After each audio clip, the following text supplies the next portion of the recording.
You might be surprised to find out the differences between 422 and 420, as well as the differences between the codecs such as All-Intra and Interframe compression on the Lumix S5 IIX. There are different recording modes such as MOV, MP4, Apple ProRES, and MP4-Lite, and all of these get divided into two containers, either .mov or .mp4. I will be having an Excalibur link at the bottom at the very end that you can click on and see, and you can compare. I made a whole flow chart showing you the differences in these video compression format. We don't fully need to understand all of the aspects of video compression, but we need to have a general understanding of what each one does. There's inter-frame compression and there's intra-frame compression. So you're recording, let's say 30 FPS, 60 FPS, you're recording that many frames every second, right? Within that frame, are you compressing each frame individually? Like for example, a JPEG photo. You're compressing, parts of the frame to reduce the file size per photo. Intra-frame is like a bunch of JPEGs. It's not exactly JPEGs, but it's like a bunch of JPEGs. Each frame is compressed individually. Inter-frame is compression between frames, meaning the next frame, it could be the next few frames, the next 1, 2, 3, 4, 5 frames are dependent on the first frame.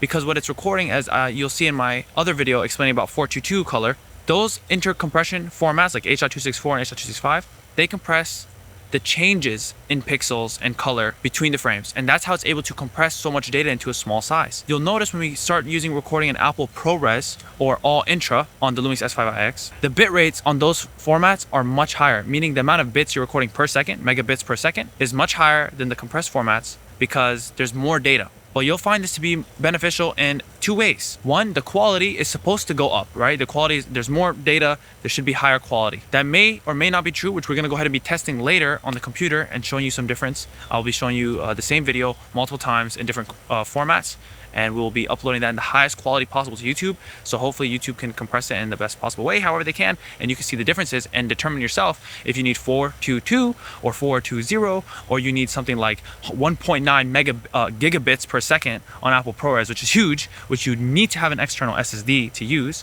or if you can use something like 200 or 150 megabit per second and see if it's the additional file sizes is worth it for the quality.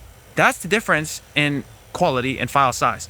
The next aspect that we consider between interframe and intra-frame is intra-frame, so each individual frame is compressed alone, is much easier to play back on our computers because it doesn't need to decompress. You could think about this. If we're taking a massive burger, something, and we're squishing it down, later, once we bring this tiny package to the computer, we need to bring it back up to the original size, or almost to the original size. It is lossy, meaning once we decompress it, it's not going to be the same full burger size. It's going to be a little smaller because we've lost some quality because we compressed it. But what we're doing is we're trading this off. In our camera, we are compressing it down into a tiny file, so that way later our computer can reverse that process, and that requires work. Meanwhile, if we use All-Intra, we're leaving the burger the full size. We're transferring a full burger all the way to the computer, so you don't have to do any decompression. And that's why the file sizes are huge. The file size is huge. We're recording the full burger onto the computer, and we're moving the full burger, on the camera, and we're moving the full burger to the computer, which we're then able to edit with much smoother, extremely fast playback because we don't need to decompress it. If you want to understand the difference between 422 and 420 and why you need a super powerful GPU to play that back, watch my other video here. It will be on the screen, and the link will also be in the description. There you'll understand why we need a better GPU for those type of videos. Basically, it's all going to come down to what type of quality matters to you and the editing experience, as well as file size. This is like, the exposure triangle where we have shutter speed, aperture, and ISO. In video compression, we have file size, file quality, and editing ease. Let's go look at some tests that I did, quick simple tests that we'll take a look at and determine if there's any difference in quality. And if there is it worth it? So I have a couple videos here, and I have on an overlay exactly what codec it's using, its resolution, frame rate, bit depth, and the chroma color sampling. You can see that this one was 648 megabits per second. And this clip now, I didn't know what I was doing here. I was just making cartwheels, just have some motion in the frame.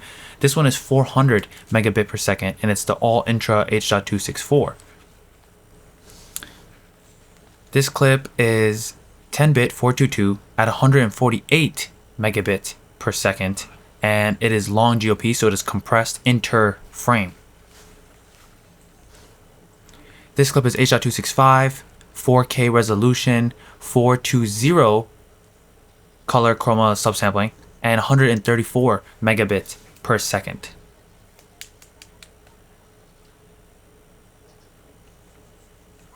Jumping jacks, I guess. I don't know.